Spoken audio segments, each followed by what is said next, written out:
The integrated office. The future is now. In this lesson, you will learn how to discuss integrating office creates efficiencies. Understand needs of your office. Analyze budget and prioritize implementation. By the end of this lesson, you should be able to discuss how integrating your office creates efficiency.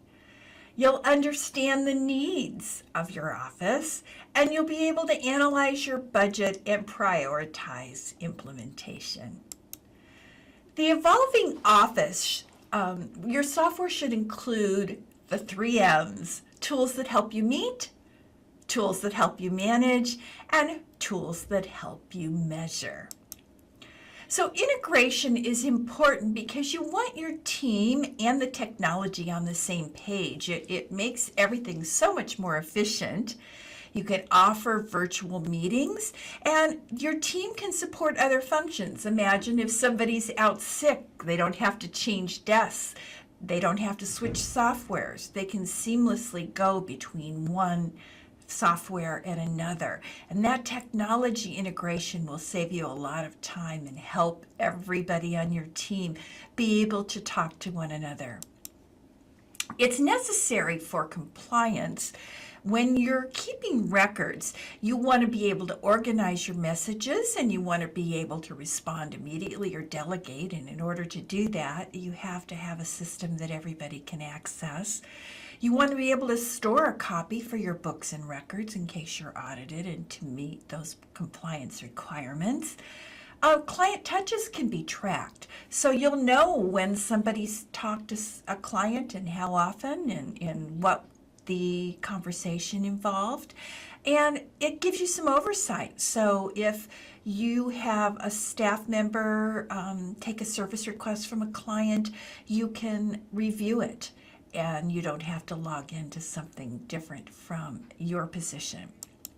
Now, integration is important because, as we alluded to earlier, systems that don't talk to one another, it's not easy to pull that information together.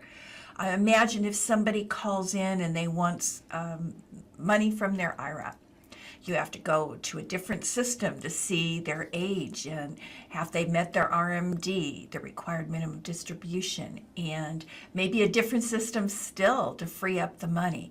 If those systems are integrated, it makes it so much easier for you to manage.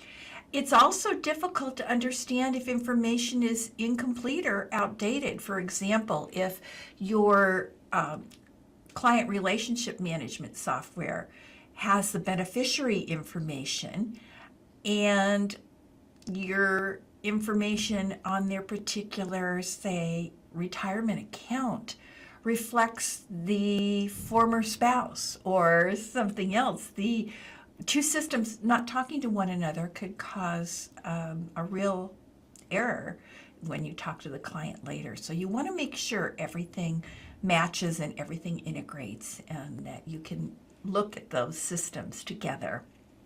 It helps you faster to resolve things, and you can go mobile, which is really important in this age of technology. Now, where to begin? Obviously, money is going to be a factor, and so you want to look for what in your budget is going to create the most impact. What is the most important thing to do first? And then when you're looking at softwares, make sure they talk to other ones that you're looking at so that you don't have a system that doesn't integrate seamlessly with the next one you're hoping to buy. Now, some discounts are available if you're buying from a suite of softwares, or if you're in a big firm and other people have the same. So maybe it's your organization that you belong to offers discounts. So be sure and check those out. Maybe you can save the firm some money that can be deployed elsewhere. They're usually monthly and annual subscription costs to these softwares, so you want a budget for those. You want something that's easy to use because you're going to have to learn it yourself and you're going to have to train your team. And as we said before, the open architecture, so it will plug into other systems down the road. So is it worth the investment? It is. Imagine trying to, for example, at the end of the year, checking to see who's got some negative cost bases that you want to review. And you can group them by whatever criteria you're looking for. And it makes it easier than searching each particular account. You can ask it to identify a certain type of client. Maybe there's a particular company that has declared bankruptcy and you want to see who holds that fund or whatever it is. So it makes it much easier if you can group clients together by having that software. So it is worth the investment. It's helpful to have those kind of things when you're trying to value your business for sale. Now, some advisors don't want to wear all the hats. They may not have the people dedicated to work on all of these things that need to happen in order to run your business. So you may want this in-house if you are staffed accordingly or have the expertise. But other people are just as happy to outsource them and have a firm build their platform for them, and those options are available. So if you're an independent, then of course you're going to have more of a burden as far as identifying and paying for your software, but you do get the benefit of choosing what you want, but you are the IT department.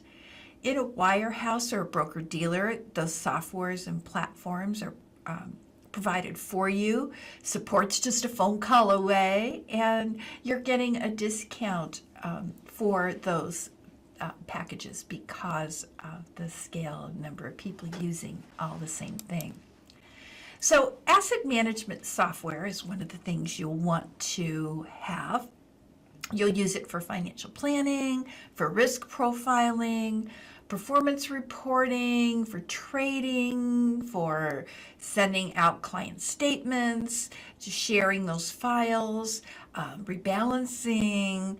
So even e-document signing if your broker-dealer allows it. Now, planning and communication software is another important thing to have. It could be your CRM. It could be for gathering data when you're doing your plans, document management. Maybe it's software that, like Laser App, that helps you fill out the forms so you don't have to hand type everything, but it maybe pulls from your CRM and it populates a lot of the fields for you. It could be your calendar, it could be your email and archiving those. Your phone system could integrate with your software so you could pull up a client in their phone numbers and then be on their page when you document their call. There could be a virtual assistant. Maybe you're a solo practitioner and you're out in the office seeing clients at their locations. You have a virtual assistant that picks up the calls for you. Or there could be online meeting software where your clients have preferred to meet you online, so neither of you have to leave your offices. Client touches. There could be newsletter delivery, your website hosting, your social media accounts, your mobile apps, your marketing, your analytics to know when people have gone onto your website and do they stay there very long or do they leave. And a lot of that information is very valuable in making sure that content is attractive and helps it to have the client not only use it for themselves, but as a good source of referrals. It's helpful when you're trying to sell your business as well. So that kind of software is available too. Internal costs, it's going to be more efficient for your accounting, your payroll, if you take credit cards, the processing of that, your cybersecurity and encryption, your word processing, your spreadsheets, and then an IT firm to maintain it and troubleshoot problems. So you want that as well. Now, implementation, there's a big learning curve, particularly if the software is very detailed, but you want to train yourself and your staff thoroughly. Remember, you're thinking about not one person for one job, but if somebody's out sick or somebody has a medical leave or they're on vacation, you want other people to be able to fill in. And so it's very important that everybody understands how each of the softwares work. You want to identify the technology person that's going to be the support staff for you, whether it's outsourced or internally. If there's a problem, the system crashes, you don't remember how to do a particular thing that the software can do, that you have a resource and everybody knows how to contact that resource. And then you're going to want to reevaluate every year that the technology is still doing what you purchased it to do with all of the innovations and changes and updates. Do you have the most recent operating system? Does it still talk to the new software that you've purchased? There's lots of things that is going to require you to constantly go back and double check that it's doing what you've purchased it to do. But all of these things create efficiency. It allows you to grow your practice. Integrating your office is going to help you do the things that you want to do with clients, so you don't have to spend a lot of time on internal things. So in summary, in this lesson, we learned about the efficiency of an integrated office, the steps to consider when choosing software, the types of software that your office is going to need, and then the need to reevaluate as technology or the firm changes. Thank you.